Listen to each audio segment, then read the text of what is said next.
Welcome back, nerds. This is my review of The Rise of Skywalker. Spoilers ahead, duh. It's been 2 years since Potato Head decided to subvert everybody's expectations. Those expectations being an enjoyable movie experience. 2 years of Disney and other media outlets calling people who were disappointed by The Last Jedi toxic, misogynists, man-babies, and racists, and 2 years of a good body of Star Wars fans clinging onto the hope that maybe, just maybe, J.J. Abrams could salvage the dumpster fire that Rian Johnson set alight. Now, I know a good bunch of people were already raging after The Force Awakens, but I thought it was okay. It did what it was supposed to do. A soft reboot with J.J. Abrams' patented mystery boxes. Can't wait to find out the answers to all of these questions. Oh wait, there are no answers. For my subscribers who are still around, hello guys, I'm still alive. I hope you're all doing well. For those of you who are new here, I used to do theory, speculation and rumor videos in the lead up to The Last Jedi. You see, Star Wars was my favorite franchise ever. Now, I had to force myself to go and see episode 9 because I'm jaded. That's right, Disney, you managed to make me not care about my favorite thing. That's quite the accomplishment. Nevertheless, I have periodically been following the rumors and leaks, didn't think much of them, and that's because 99% of the rumors about The Last Jedi were horse doo-doo. What, spend another 2 years reporting on lies while YouTube demonetizes my videos because some asshole didn't like my video and reported me for getting their feelings hurt? And if I'm right about this, it was a cat lady that did me in. You see, if you don't have the critical mass of viewers to keep you afloat and you're blacklisted, your channel is pretty much doomed. So, when the rumors and leaks turned out to be true, I was quite amazed. Good work, Overlord. Now, there's two camps out there. Okay, 3, but 2 main ones, and I kind of dislike both of them. There are the channels that do absolutely nothing but dunk on Star Wars day in, day out. It gets boring pretty fast, but hey, I understand. That's the audience they have. They have to keep producing content, and people are angry, so they keep watching. And then there are the white knight channels. You just don't understand the genius behind The Last Jedi. It was amazing. It was non-binary. So, how would I describe The Rise of Skywalker? Chemo. That's right, chemotherapy. It tried to kill the tumor and ended up killing the host as well. I go into the cinema. The opening sequence. Kylo Ren is kicking ass. I think to myself, what the hell are all these people complaining about on the internet? This is awesome! Next scene, Rey training. Finally, this is what should have happened in The Last Jedi with Luke Skywalker, but it's good to see her actually training, right? So far, so good.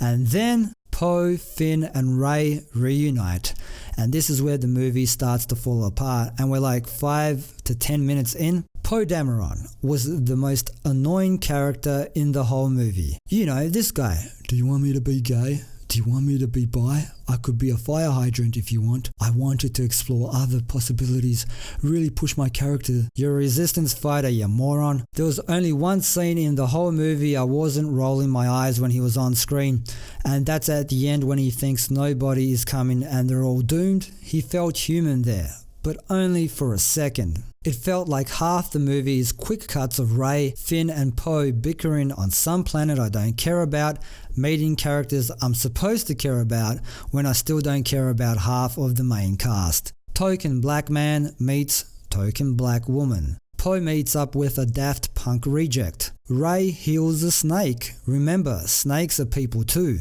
They find Lando Calrissian, who was probably sodomizing a toaster before he came to help them. It's all over the place. You know JJ was like, what the hell do I do here? I'll just jam pack it with everything. And that's a mistake, especially when today's audiences have the attention span of a concussed goldfish. What did I like? I liked Kylo Ren. He felt like a competent villain, especially with the mask on. There are a lot of beats that are recycled. It's like poetry. The scene with the generals, when one of them questions the whole magic mumbo-jumbo aspect of the Force and Kylo Ren takes him to town, just like Vader did in A New Hope. I liked Rey more than I did in any of the previous movies. I'm not talking about her being overpowered. I'm talking about Daisy Ridley's acting. I can hear some of you laughing. It was most polished in this one. Some of you are probably thinking that's not saying much. But hey, since I woke up this morning and decided to identify as a straight white male, I think she's hot in that white Jedi garb. Fight me, nerds. Han Solo helping Leia turn Kylo Ren back into Ben Solo, had no problem with that. Without getting into the whole canon business, hey man, Han can't be part of the Force because he wasn't Force sensitive. I don't care about any of that. It was the only scene that made me feel any real emotion. Some others came close, but ultimately fell flat in execution. General Pride, everything that General Hux wasn't. Actually felt like a villain instead of a cartoon character. I'm sure his name doesn't have any political or ideological connotations. Wink wink. And that's pretty much it. For a 2.5 hour movie, that's not saying much. The bad? Oh boy. The scenes with Rey and Leia didn't feel real, so any emotional weight that was supposed to carry didn't. Luke as a Force ghost turned down the blue hue, for crying out loud.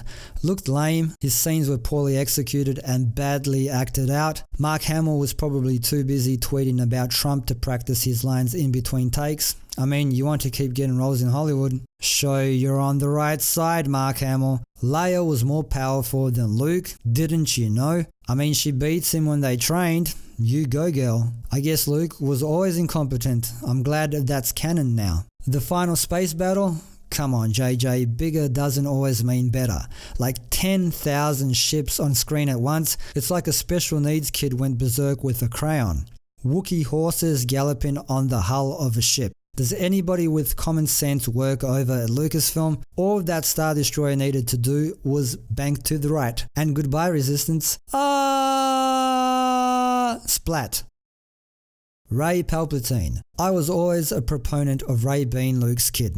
But that's patriarchy, so they went with my second favourite theory.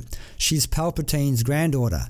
That's patriarchy light. Loved that angle, always love old Palps, but they managed to screw that up as well somehow.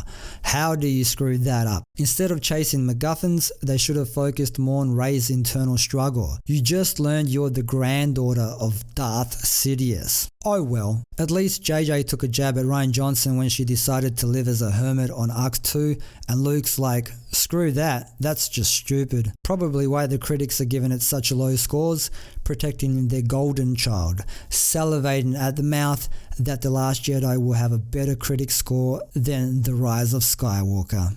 Even the scenes with Palpatine felt lackluster. I liked the aesthetical look, it reminded me of Hellraiser, but nothing's really earned, so the payoff never works. Ben's redemption arc. After finally returning to the light, Ben arrives just in time to save Rey from joining the Sith so she can save the fleet.